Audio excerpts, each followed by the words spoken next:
Assalamualaikum warahmatullahi wabarakatuh. Perkenalkan, nama saya Muhammad Lutfi. Saya Rini Krisna Dewi. Saya Atika Maharani Dea. Saya Salsa Bila Destiani. Dan saya Tanam Zaina. Kami dari kelompok 5. Jadi di sini kelompok kami akan mewawancarai beberapa narasumber mengenai materi terkait perilaku sosial dalam mengubah tingkah laku orang lain. Di sini kelompok kami mengangkat tema yaitu mengenai toxic relationship. Selamat menonton.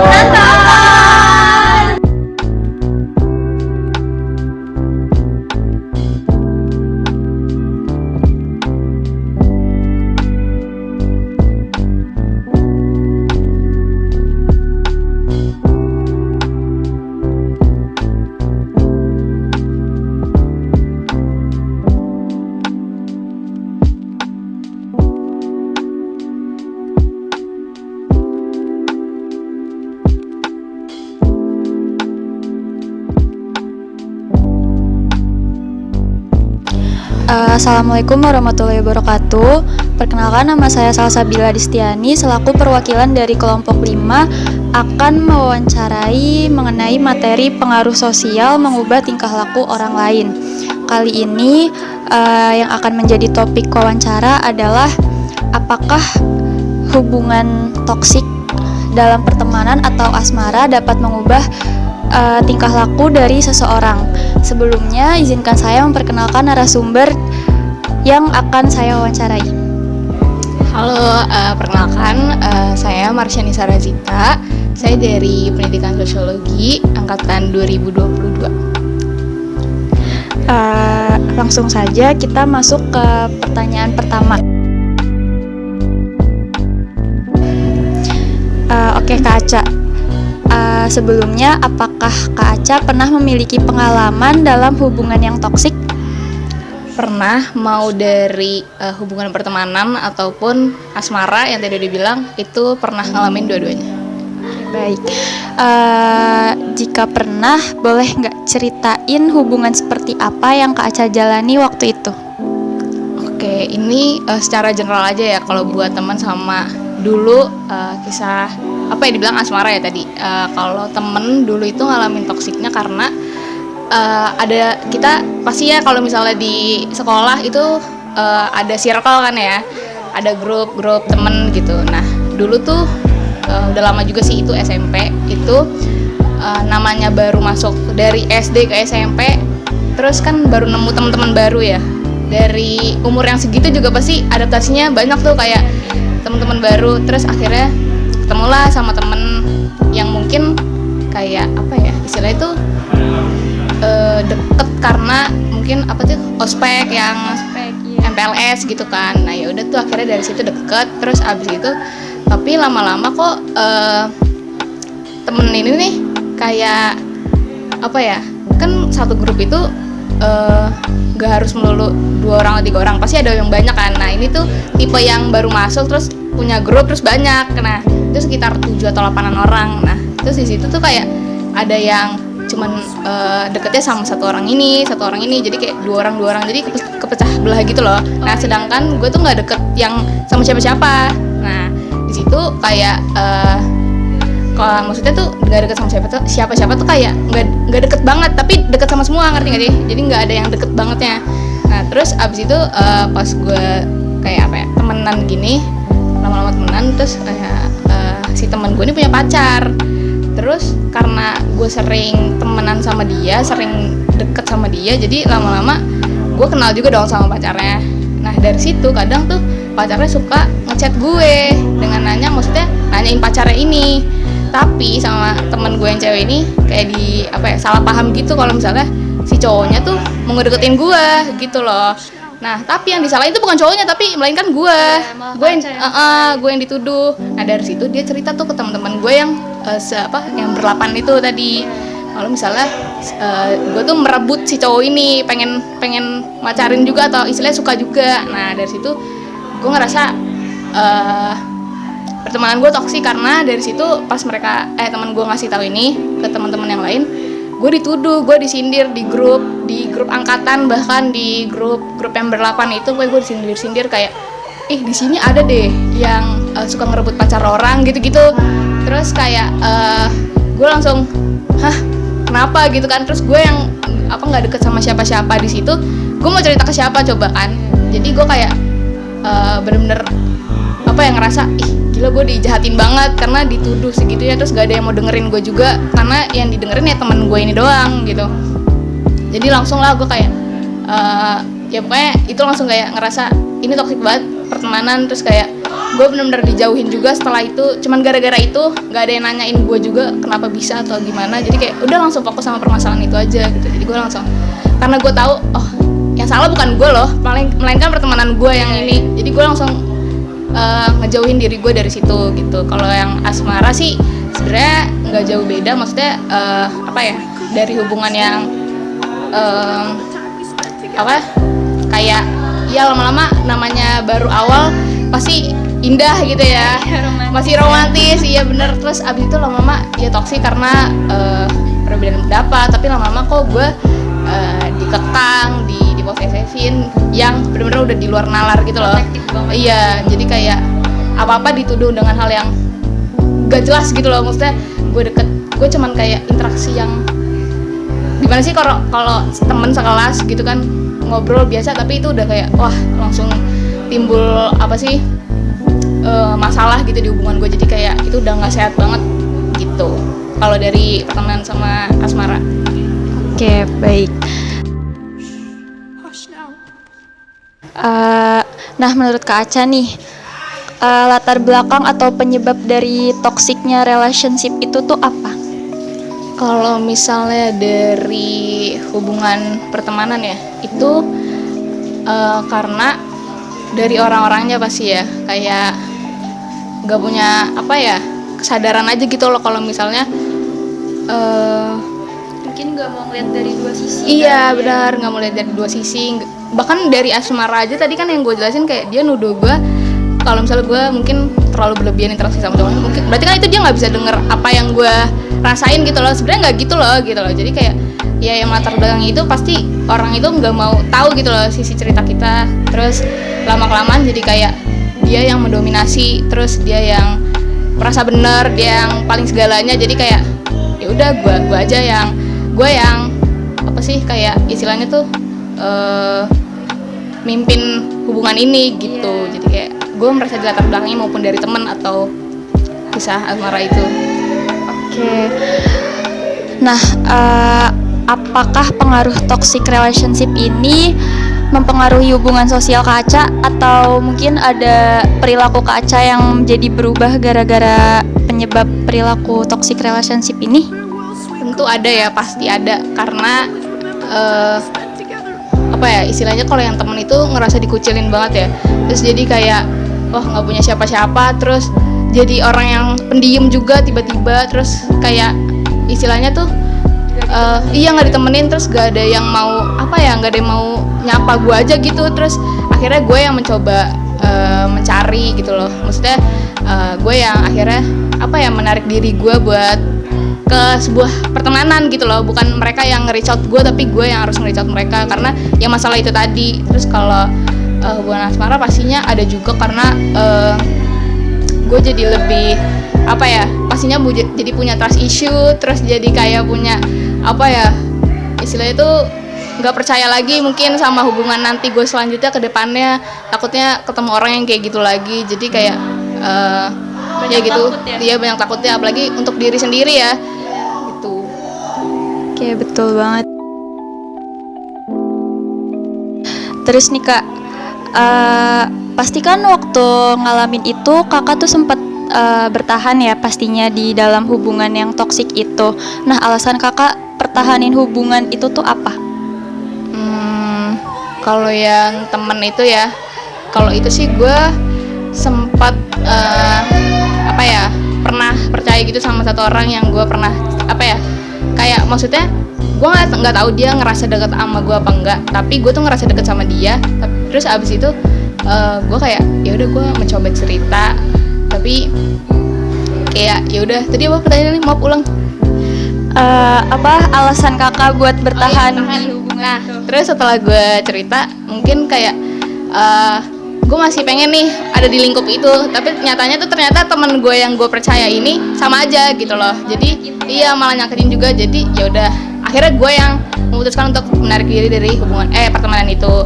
Terus kalau yang kisah asmara itu mungkin kalau gue bertahan ya pasti nggak bohong, pasti orang ngomongnya masih sayang gitu-gitu ya.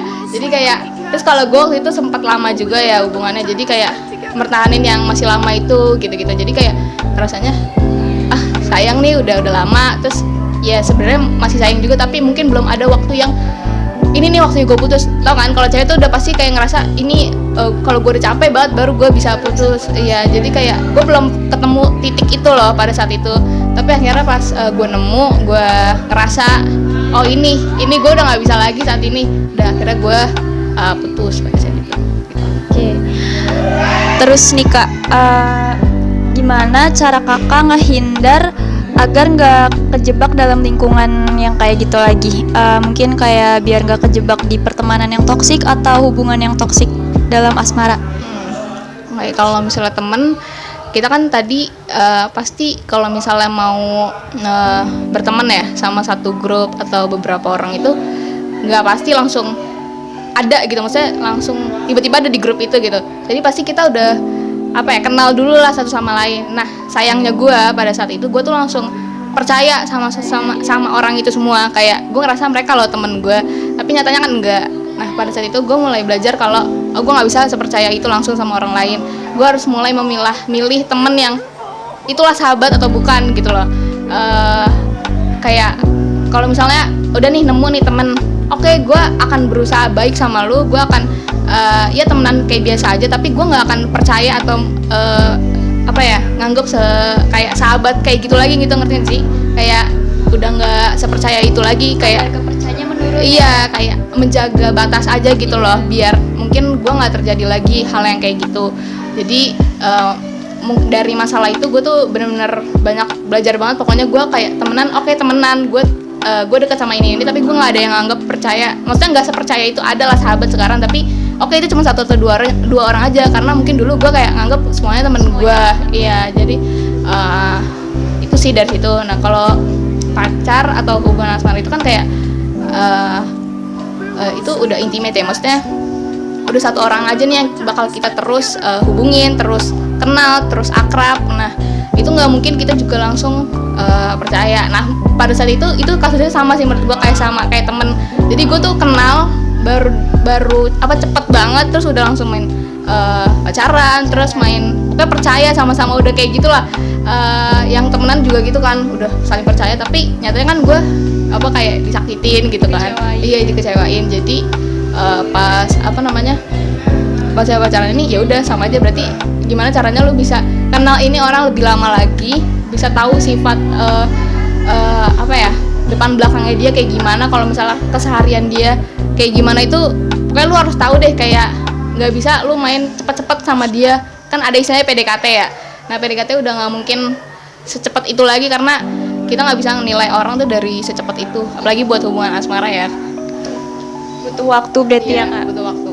Oke, terakhir nih Kak, gimana menurut Kakak strategi yang efektif untuk ngatasin dampak negatif dari hubungan yang toksik? Dan menurut Kakak apa dampak positif dari pengalaman Kakak tersebut? Oke. Kalau dampak negatifnya tadi udah ya, maksudnya sempat dibicarain juga, kayak ya dijauhin, pokoknya jadi ngaruh lah ke sifat kita, sifat gue sendiri. Kalau ya kayak gue nggak bisa percaya itu lagi sama orang lain. Nah dampak positifnya mungkin yaitu gue jadi lebih aware sama teman-teman di sekitar gue, dan khususnya ya kalau misalnya kita mau mulai hubungan lagi, gimana caranya gue nggak langsung ngambil keputusan secepat itu. Karena maksudnya bahkan kayak untuk dari temen dan pacar gue udah ngerasain dua-duanya itu sampai sekarang udah banyak kayak langsung tertanam gitu loh di dalam diri gue, kalau gue udah nggak bisa lagi kayak gitu. Jadi kayak dampak positifnya gue ngerasa lebih mengupgrade diri gue untuk ternyata kayak gitu ya untuk hubungan pertemanan dan asmara, jadi nggak bisa main-main gitu sih. Oke, baik. Oke Kak, jadi hubungan toxic relationship ini ngubah perilaku kakak waktu itu ya. Dan dampak positifnya bisa bikin kakak tuh lebih peduli sama diri sendiri, buat ngejaga kepercayaan juga ke diri sendiri, dan pastinya ngejaga kepercayaan orang lain juga. Oke Kak, segitu aja dari aku. Makasih udah mau diwawancara. Semoga kita nggak ngalamin toxic relationship. Betul. Terima kasih.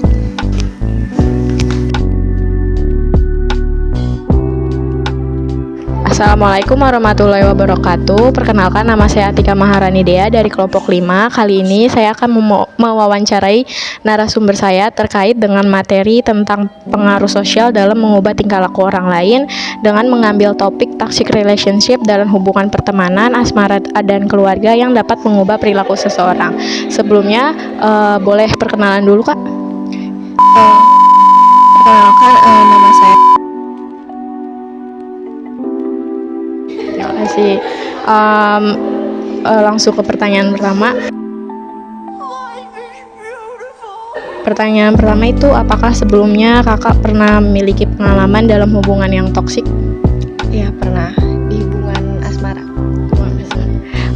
Lalu kalau pernah, boleh nggak diceritain terkait dengan hubungan yang kakak jalanin? Kalau dari case yang pernah aku jalanin tuh toksiknya karena pasangan aku saat itu over possessive sama verbal abusive juga. Jadi karena dia over possessive, jadi tuh kayak akunya tuh sangat-sangat dikekang gitu loh. Jadi benar-benar nggak boleh main, nggak boleh ini, dilarang-larang gitu. Jadi menurut aku itu toksik karena aku juga jadi nggak bisa bebas untuk mengekspresikan sesuatu gitu. Mungkin itu sih. Lalu menurut kakak tuh latar belakang apa sih yang nyebabin adanya toxic relationship dalam hubungan kakak ini? Mungkin kalau di case aku karena dia posesif ya, mungkin latar belakangnya karena dia sendiri nggak percaya kali ya sama aku. Jadi kayak dianya posesif karena nggak percaya, terus padahal akunya juga nggak ngapa-ngapain, cuma dianya aja kali yang overthinking, terus jadi over posesif dan malah jadi ngekang aku gitu. Mungkin gitu sih kalau yang dari perspektif akunya. Lalu untuk pertanyaan selanjutnya, apakah ada pengaruh terhadap hubungan ini ke hubungan sosial kakak, atau ada perilaku dari diri kakak yang berubah gara-gara kakak ngejalanin hubungan ini? Oke. Kalau misalkan kehidupan sosial, karena dia tadi ya yang aku bilang ngekang-ngekang itu, jadi aku jadi susah buat main gitu, karena dia benar-benar nggak ngebolehin aku main sama lingkup pertemanan yang ada cowoknya. Even kayak dia tuh emang ya udah pure teman aku aja itu cowok gitu. Terus lebih ke diri aku sendiri, aku jadi agak takut kali ya ketika mau mulai hubungan baru, karena takut mendapatkan pasangan yang seperti itu lagi, takut dikekang lagi, terus takut dapat perlakuan yang kayak abusive verbal lagi gitu. Karena dia juga kalau misalkan marah, berantem gitu, dia kasar aja kata-katanya gitu. Terus pertanyaan selanjutnya, waktu kakak ngalamin hubungan ini tuh pasti kan kakak sempat punya pikiran buat pertahanin hubungan ini. Nah, kenapa sih kakak pernah kepikiran buat pertahanin hubungan itu? Alasannya apa? Karena waktu itu sebenarnya aku pas lagi ada di hubungan itu, aku nggak sadar kalau ternyata itu toksik dan itu nggak wajar gitu. Terus karena waktu itu aku mikir kayak, oh ya udah, aku sayang sama dia, jadi aku terusin gitu. Terus setelah udah pisah, aku baru sadar kayak itu tuh nggak wajar ternyata, dan itu tuh termasuk ke toxic relationship gitu. Oke. Terus pertanyaan terakhir nih Kak, gimana sih cara kakak buat menghindar supaya kedepannya kakak nggak lagi dapetin hubungan yang toksik kayak gitu lagi? Kalau dari aku mungkin ketika kita deket sama orang baru, jangan buru-buru gitu kali ya, kayak lebih kenalannya agak lama aja, buat pelan-pelan saling kenal. Jadi ketika kita udah saling tahu sifat masing-masing, apakah kita bisa ngeliat tuh dia tuh termasuk orang yang toksik apa enggak buat hubungan kedepannya gitu sih. Pertanyaannya udah habis, berarti kesimpulannya hubungan toxic relationship. Halo, perkenalkan nama saya Rini Krisna Dewi dan saya sedang bersama Dava Sodik, Dari Sosiologi. sebelumnya aku izin bertanya mengenai toxic relationship ya kak. Sebelumnya nih, kakak pernah nggak sih punya pengalaman dalam hubungan yang toxic gitu? Sebenarnya nggak tahu ya dibilang toksik apa enggak, tapi teman-teman hampir semuanya bilang itu toksik sih. Kan kakak pernah nih yang ngalamin pengalaman toksik, bisa nggak diceritain tentang hubungan seperti apa yang dijalani? Mungkin hubungan apa ya, bilangnya asmara lah ya, misalnya gue sama mantan gue waktu itu. Sebenarnya toksiknya mungkin karena dia ngekang kali ya, terus kadang juga marah-marah. Gue nggak tahu sebenarnya definisi toksik itu apa, tapi ya mungkin waktu itu gue kayak nggak dapat ruang bebas, atau terus selalu harus ngikutin mauan dia, terus harus apa ya, apalagi ya, banyak lah pokoknya selama pacaran itu. Kayak sebenarnya nggak selalu begitu sih, cuma kebanyakan ya gue itu harus ikutin mau dia, harus nurut, harus pokoknya ya bisa dibilang dikekang lah ya. Iya sebenarnya Menurut Kak Dava sendiri nih, penyebab dari toxic relationship itu apa sih? Yang pertama mungkin ini nih cara kita merespon dia ya. Mungkin kalau pas di awal kita terlalu baik, maksudnya kita terlalu ngasih effort gitu, tapi setelah berjalannya hubungan di pertengahan kita lagi capek atau lagi banyak kegiatan, dia mikirnya kayak pas dulu kok effort, sekarang kok udah nggak pernah gitu. Jadi kayak apa ya, ngungkit yang lalu-lalu, terus kayak misalnya yang dulunya bilang kayak gue nggak pernah marah kok, terus kalinya pengen marah malah dibilang kemarin masa bilang nggak pernah marah gitu loh. Jadi mungkin Agak playing victim dikit. iya mungkin iya ini apa namanya, janji di awal lah, maksudnya kayak cara kita merespon di awal itu bisa ngaruhin toxic relationship juga sih. Terus apakah pengaruh toxic relationship itu mempengaruhi hubungan sosial Kak Dava nggak?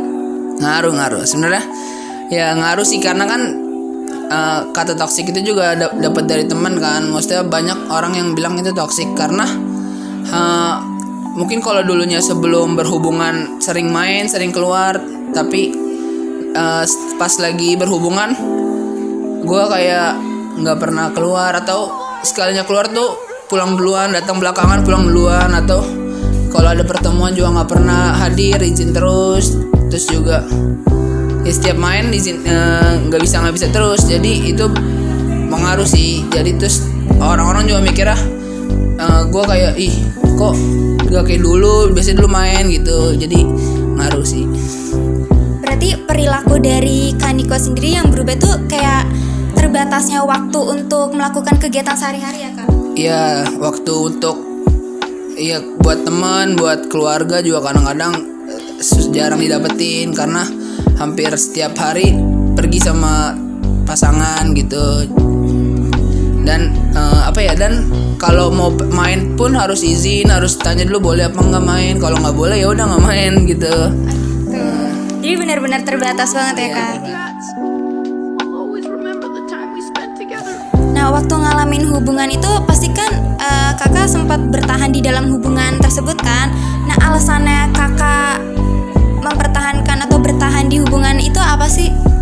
Mungkin pertama ya pasti dibilangnya masih sayang lah ya pertama. Terus juga kayak masih nyoba kayak bisa kok nanti juga ke depannya enggak kayak gini lagi. Tapi mungkin akhirnya lama-lama capek. Mungkin awalnya kayak kuat kok, bisa kok ngeladenin, bisa. Tapi mungkin setelah karena banyak pikiran yang lain juga, jadi kayak capek gini terus gitu. Jadi ya udah setelah itu udah enggak.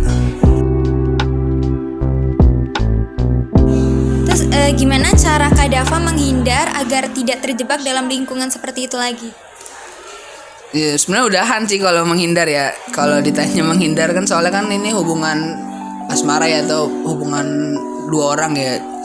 Jadi menghindar, tapi mungkin untuk mencegah lebih baik diomongin dulu di awal dari pas baru kenalan atau baru deket itu diomongin dulu nggak sukanya gimana gitu sih. Dari Kak Dava sendiri ada rasa trauma nggak terhadap hubungan toksik? Enggak sih. Makasih Kak.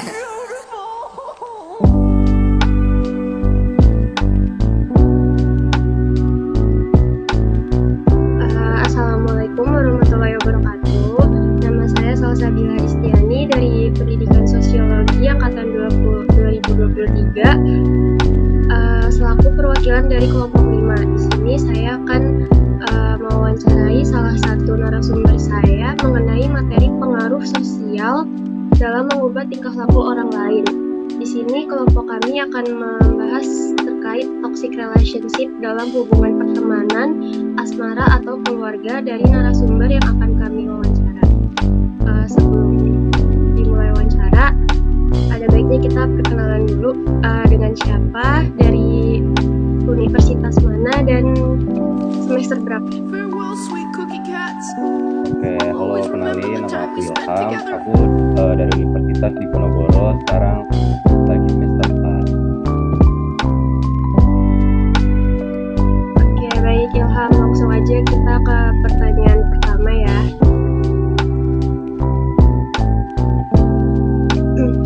Sebelumnya, apakah Anda pernah memiliki pengalaman atau hubungan yang kurang baik, entah itu dalam hubungan asmara, pertemanan, ataupun keluarga? Pernah tiga-tiganya? Oke, nah kalau misalkan pernah nih, boleh nggak diceritain hubungan seperti apa yang waktu itu kamu alami, dan boleh nggak dikasih keterangan juga itu hubungan dalam asmara, pertemanan, atau keluarga? Oke, mungkin aku bisa mulai dari keluarga dulu kali ya. Jadi notabene keluarga aku itu tipe yang strict parent. Jadi aku dari kecil tuh pokoknya selalu dikekang gitu, apa-apa nggak boleh. Apalagi hal apa ya, kayak misalkan futsal. Jadi dulu aku pas kecil tuh ada futsal gitu, ekstrakurikuler futsal, yang dimana pulangnya tuh sore. Nah kadang tuh suka dibatesin. Jadi futsalnya belum kelar, tiba-tiba udah disuruh pulang atau nggak dijemput gitu. Nah di situ tuh apa ya, teman-teman aku kan ngeliat ya, oke, loh kan ini futsalnya sampai jam 5 gitu loh, Kak, sampai jam 4 gitu-gitu. Nah di situ tuh aku kayak apa ya, kok gini banget sih, kayak ketat banget sih aturannya, padahal kan itu juga aku kan di sekolah ya, masih kecil juga dong. Kayak apa ya, masih kecil, terus tiba-tiba kayak dikekang gitu, yang dimana harusnya anak umur segitu tuh dikasih kebebasan buat apa ya,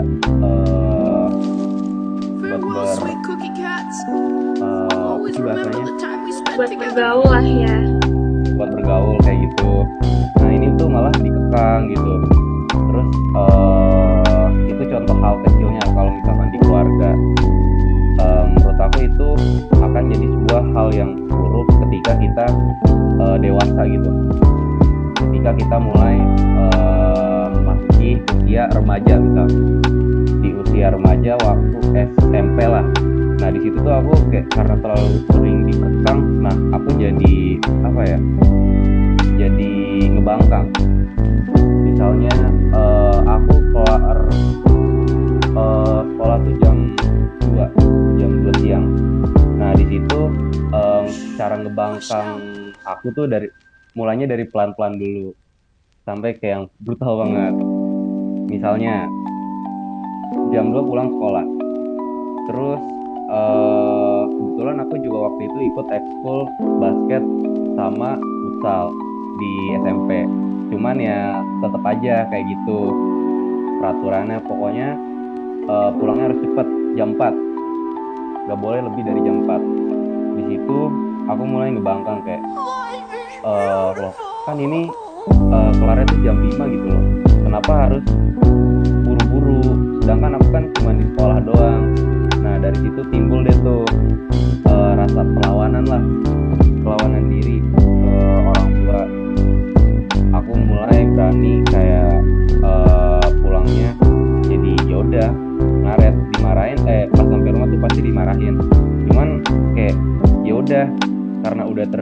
terbiasa dengan itu, jadi aku juga bodo amat lah sama hal yang dimarahin itu. Terus makin jadi masuklah ketika kita udah masuk SMA. Waktu SMA kan kita pulang ya paling jam 3 lah ya. Nah sedangkan aku tuh SMA tuh cuman ikut ekskul taekwondo. Nah yang dimana aku tuh gak ngikutin alurnya gitu. Jadi aku ngebohong sama orang tua, kayak misalnya mah aku pengen taekwondo nanti sampai jam 5. Padahal itu aku nggak taekwondo, aku malah nongkrong gitu-gitu. Soalnya kalau misalkan aku bilang nongkrong nih, misal kayak main sama teman-teman, itu bakal dilarang. Jadi aku coba buat ngebohong supaya dibolehin. Terus ada saatnya ketahuan. Pas ketahuan itu kayak ya udah bodo amat. Maksudnya udah masuk kuping kanan keluar kuping kiri lah. Jadi seakan-akan ajaran orang tua yang gak balance itu mengubah sifat anaknya. Jadi ada baiknya juga orang tua tuh tahulah porsi-porsi yang harus dikasih ke anaknya. Kayak misalkan dari umur 1 sampai 7 tahun tuh seorang anak tuh harus dikasih kasih sayang. Terus dari umur 8 sampai 14 tahun tuh anak tuh harus dikasih ajaran kayak misalkan disiplin gitu-gitu, bertanggung jawab. Terus dari umur 15 sampai 21 itu seorang anak tuh harus dijadiin temen. Gak yang harus kita udah umur 17 kok masih dikekang, itu kan kayak bocah banget ya gitu. Terus ya itu contoh yang buat keluarga. Kalau misalnya pertemanan ada juga. Dulu aku SMP tuh punya teman. Ya awalnya ya udah kita temenan, kayak pulang bareng. Kebetulan aku tuh emang suka nebeng sama dia, kayak pulang berangkat bareng karena ya udah emang searah juga kan. Terus lambat laun katakanlah teman SMP aku ini udah bandel duluan. Nah di situ tuh aku kayak pengen coba ngikut lah, cuman ya udah aku karena orang tua aku yang parent tadi jadi kayak agak terbatas. Misalnya temen aku ngajak keluar jam 7 malam nih, sedangkan aku tuh anak rumahan, terus orang tuanya juga parent habis lah. Nah di situ kan nggak boleh keluar ya sama orang tua ya. Terus aku cari cara buat bohong supaya dibolehin keluar sama orang tua. Misalnya nanti aku ada kerja kelompok di rumah sini. Nah otomatis kan kalau kayak gitu dibolehin dong kerja kelompok, kita nggak boleh. Terus yaudah, paling kalau misalkan kerja kelompok tuh paling lama ya 3 jam lah. Tugas SMP apa sih, gampang. Terus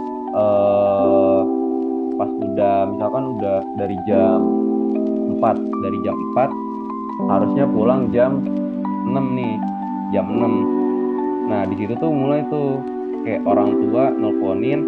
Nah sedangkan temen aku tuh kayak udah bohong aja. Nah otomatis dengan umur aku yang pada saat itu masih remaja, kayak masih labil lah ya. Aduh nih gue kalau misalkan ngikutin kata orang tua gue, ntar gue dikata dulu nih sama temen-temen gue nih. Yaudah akhirnya di situ kayak awalnya ya udah bohong, cuman lama-lama tuh kayak orang tua capek sendiri sama kayak suka ngasih tahu kita, kok kamu makin jadi sih, makin gini bla bla bla. Terus kan kita namanya sebagai anak tuh ada rasa iba lah, kayak oh iya sih bener juga, kayak kasihan orang tua ngebesarin gue dari kecil tapi gue tuh kayak ngelawan gitu. Nah sedangkan ini temen gue nih yang dikatakan baru ketemu jadi tengah jalan hidup kita lah, tiba-tiba mereka bisa ngatur kita. Terus apa lagi ya,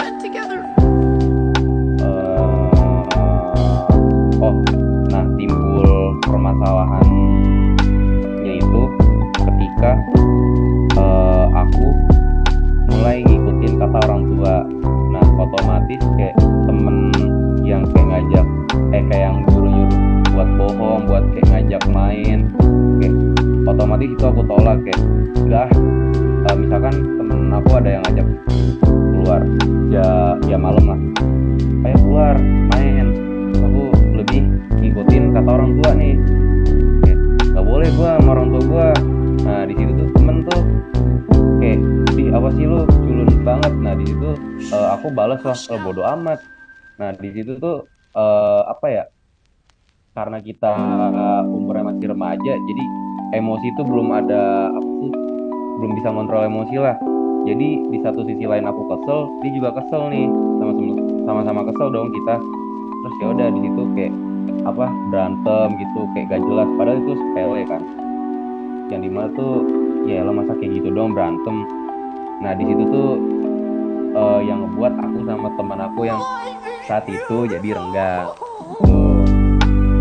Ini aku kasih contoh kecil gak apa-apa kan ya? Gak apa-apa. Terus kalau asmara kayaknya lu juga tahu deh. Kalau misalkan asmara tuh, jadi aku punya teman pas SMA, ini tuh sahabat aku lah.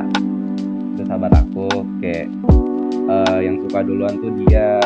Nah di situ tuh sedangkan posisi aku di situ lagi suka sama yang lain. Cuman sahabat aku ini kayak ngomong, ya udah nggak apa-apa, aku tungguin. Oke, ditungguin.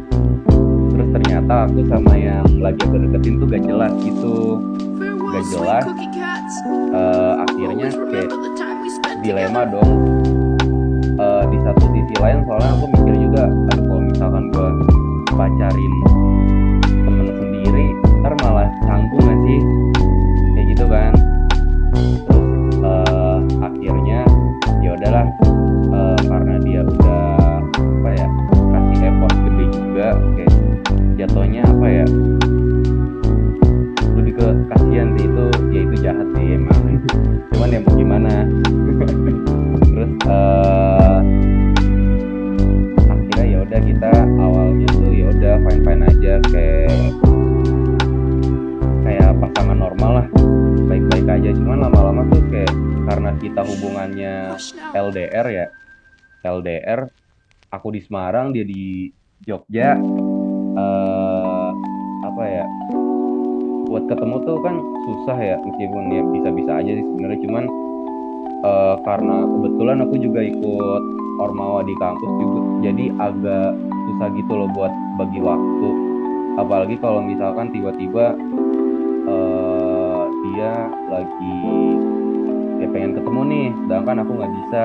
Kan kadang mood cewek tuh kayak berubah-ubah, iya kayak gitu. Nah makanya apa ya, di satu sisi lain aku harus megang tanggung jawab aku di Ormawa, satu sisi lain juga kayak ini gimana nih pasangan gue sendiri. Nah di situ timbul deh tuh kayak berantem. Kayak,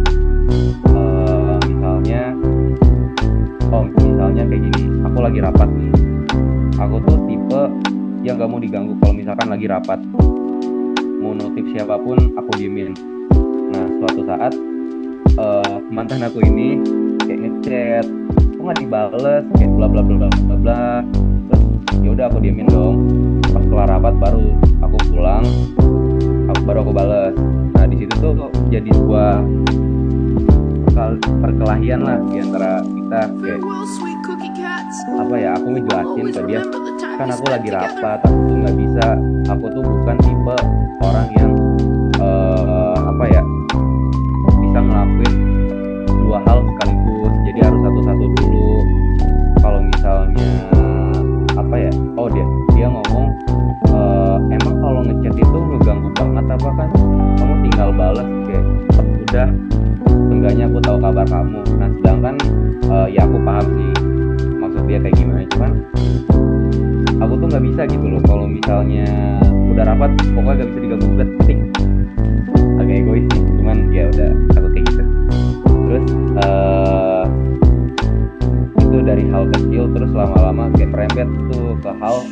lain. Yang dimana Ormawa itu kan gak cuman apa ya, enggak, di Ormawa itu kan kita ketemu temen lagi lah, cewek. Nah di situ pacar kita kayak bisa cemburu, padahal gak ada apa-apa, bener gak ada apa-apa.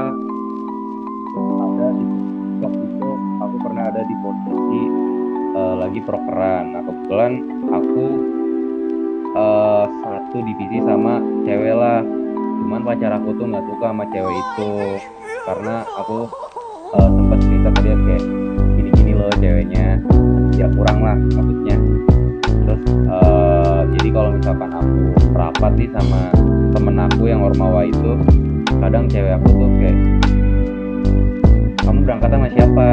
Sama dia atau sendiri? Atau yang lain gitu. Terus aku kayak, apa sih? Ini tuh temen apa ya? Kerjaan aku doang di organisasi, gak ada apa-apa. Nah dari situ kayak mulai sering deh tuh berantem. Terus apa ya? Mendekati enggak pertengahan deh kalau nggak salah.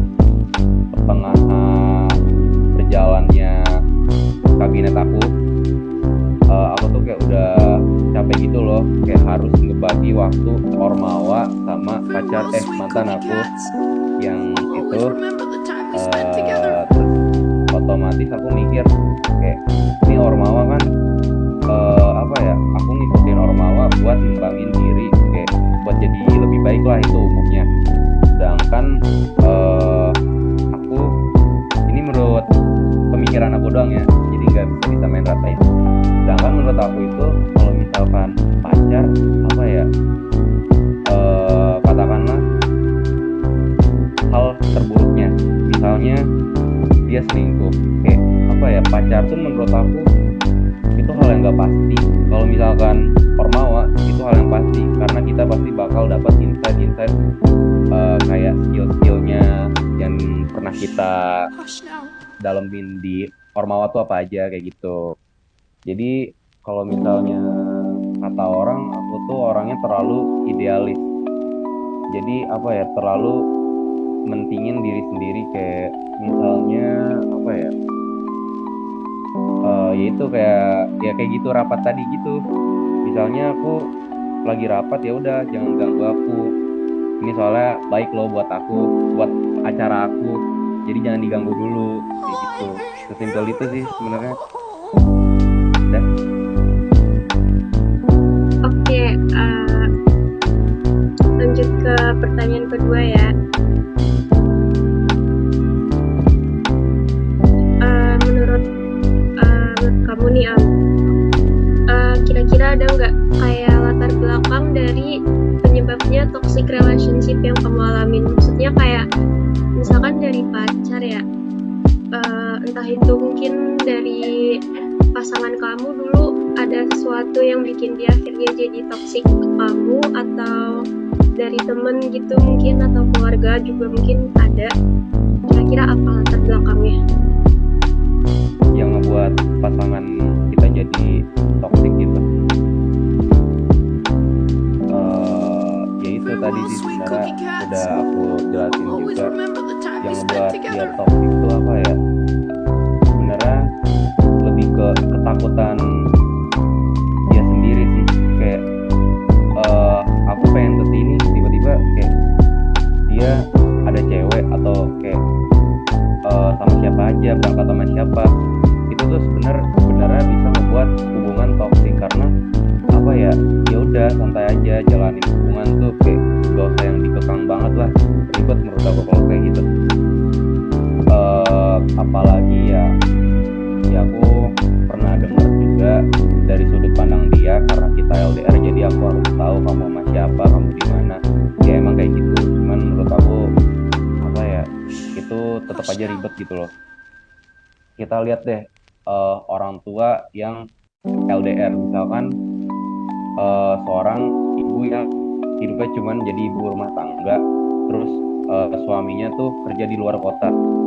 Mereka tuh kayak apa ya, ya gak ada apa juga sih sebenarnya, cuman ya gak terjadi apa-apa loh. Mereka tuh tetap satu rumah, suaminya tuh tetap ya pulang juga ke rumah, tetap nyamperin istrinya, anak-anaknya.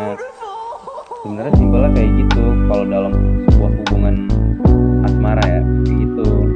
Jadi ya udah kasih kepercayaan aja, jangan terlalu banyak apa ya, takutan lah kayak ntar kamu selingkuh gini-gini. Gak bakal. Kalau misalkan gue selingkuh ya udah lu putusin, ribet amat. Kayak gitu sih. Berarti lebih ke latar belakang yang bikin mereka kayak gitu tuh mungkin overthinking sama overprotectivenya itu ya, Iya, jadi gitu, bikin toxic gitu. ya. Itu dia. Aduh, kata-katanya lupa lagi. Oke, lanjut ke pertanyaan ketiga.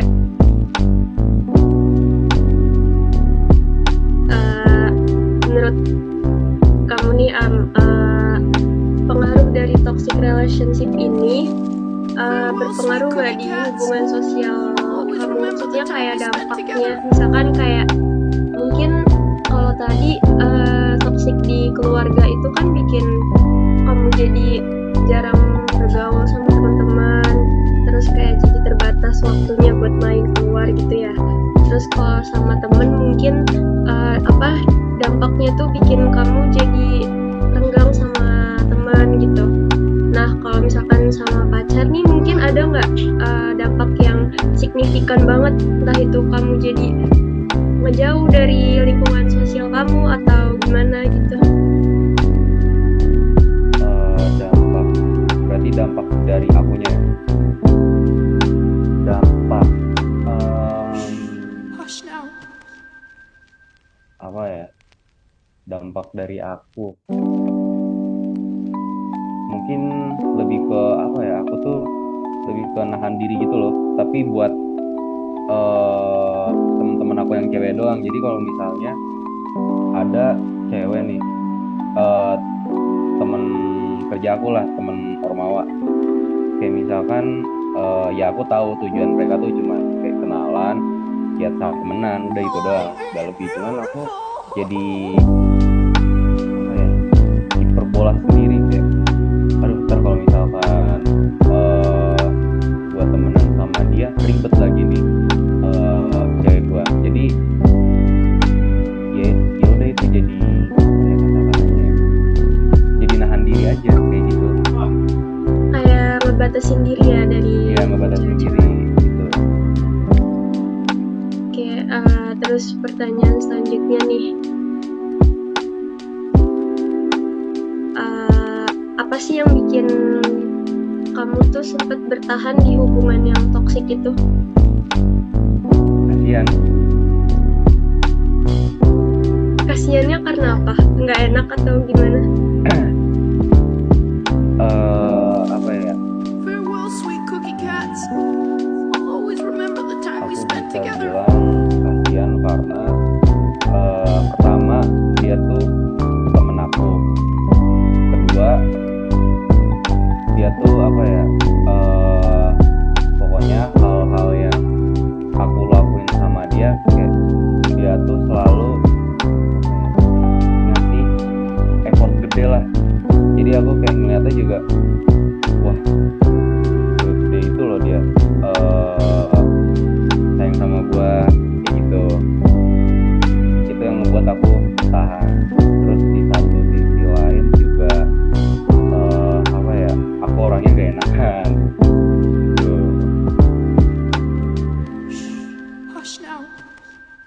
Oke, pertanyaan selanjutnya. Setelah kamu ninggalin dunia yang toksik atau hubungan yang toksik itu, ada rasa penyesalan nggak? Atau ada sesuatu yang bikin kamu lebih plong gitu mungkin? Tadi kan di awal aku ngejelasin 3 ya, asmara, pertemanan, sama keluarga. Mungkin aku lebih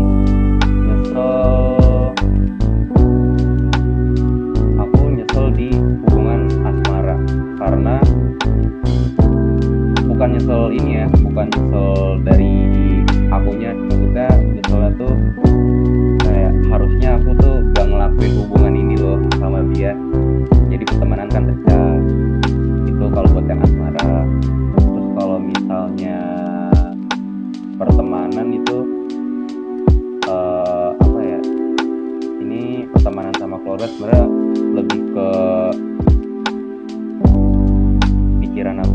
kayak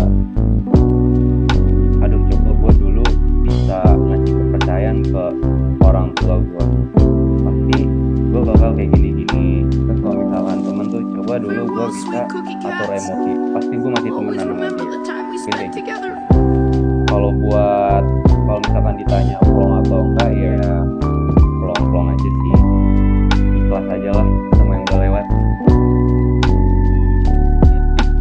Oke, berarti mungkin sekarang ngekos di Semarang itu bisa merasa lebih bebas ya. Bebas banget. Oke, pertanyaan terakhir.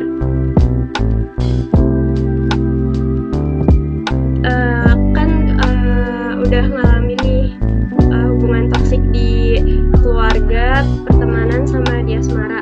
Nah, kira-kira gimana ke depannya kamu ngehindarin hubungan yang kayak gitu lagi? Mungkin kalau di keluarga udah enggak kali ya, cuma kalau di pertemanan sama asmara itu gimana cara kamu nanti ngehindarin biar nggak terjebak di toxic relationship lagi? Kalau misalkan di pertemanan, kebetulan aku tuh tipe yang temenan sama siapa aja, cuman aku ya tetap ngeliat background mereka tuh kayak gimana. Misalnya mereka tuh oh nih orangnya bandel nih, terus ada sikapnya yang nggak aku suka, ya udah aku kasih batas aja, tapi ya tetap baik sama dia. Jadi kalau misalkan kenapa-napa ya aku bisa minta tolong dia lah, soalnya kan ya udah biasa aja sama lu gitu. Terus kalau misalkan asmara tuh lebih apa ya, lebih lihat juga sih latar belakang ceweknya tuh kayak gimana. Maksudnya apa ya, tergantung sama kriteria kita sendiri juga loh. Maksudnya kalau misalkan lu gak tahan sama yang bawel, ya udah lu jangan pacarin yang bawel, ya udah yang kalem aja kayak gitu. Ya hati-hati aja cari pasangan. Kayak gitu sih. Oke, jadi kesimpulannya toxic relationship ini cukup ngerubah perilaku